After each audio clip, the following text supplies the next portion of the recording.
Steady, observational. We are taught to plan every second, to mold ourselves into the shapes our relationships demand, and to grind for a specific version of success. Yet, for many, this constant effort results in a mental fatigue that no amount of rest seems to fix.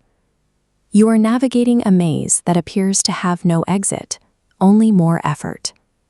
While modern culture tells us to simply push through, Carl Jung, the founder of analytical psychology, offered a different perspective on this state of being. Jung suggested that when a person loses interest in their old life and feels a heavy, shapeless ache, they haven't failed. They haven't reached a dead end. This specific type of exhaustion serves as the first indicator of a psychological recovery. It marks the moment the mind refuses to continue a performance that is no longer true to its nature. This period of uncertainty is the transition phase. It occurs when a person has outgrown their old life, but their new self has not yet surfaced. In nature, new growth is preceded by the cracking of the seed's rigid outer shell. Psychological expansion works the same way. The habits and structures that once protected you must give way to allow a new chapter to begin. Living in this space feels like standing between two shores without a map. You have left the familiarity of the past, but the future remains hidden in the fog.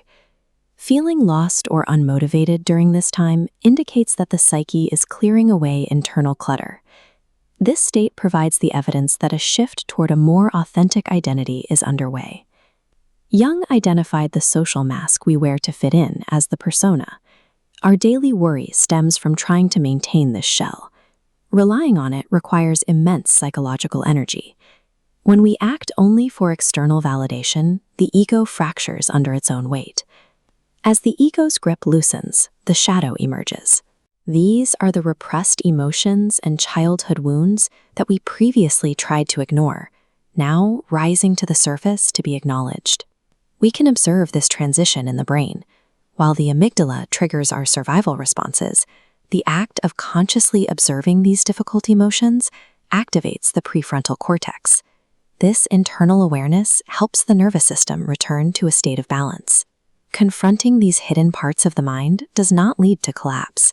Instead, it reclaims the energy previously spent on anxiety, providing the fuel necessary for a genuine return to oneself.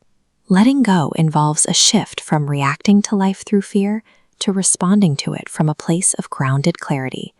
This shift often requires a phase of ceremonial withdrawal. You step back from the noise of the crowd and the pressure of expectations to rebuild your internal power in silence. Michelle Obama described this process in her own life, moving past the constant pressure to be perfect for others. Her stability was found not in doing more, but in withdrawing from external noise to find her own internal foundation. Jung called the ultimate goal of this journey individuation. It is the process of integrating all parts of yourself, the strengths and the wounds, into a single, unified identity. Through individuation, you stop looking to the world for a sense of worth because you have established that worth within your own being. A tipping point occurs when you stop compromising your values to fit in.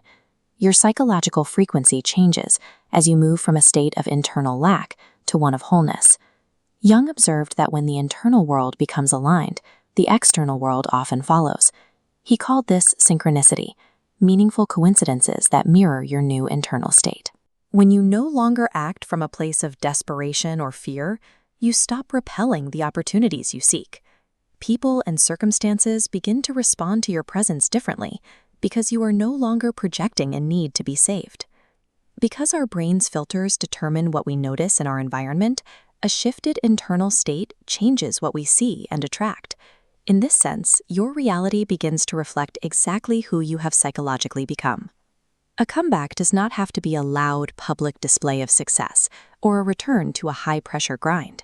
The most significant growth happens in the quiet moments, the small daily decisions to stop betraying your own needs for the sake of an image.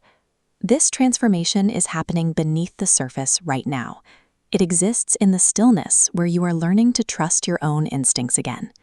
Sustainable motivation comes through the act of letting go and returning to your authentic self. You are simply coming home to who you were before the world told you who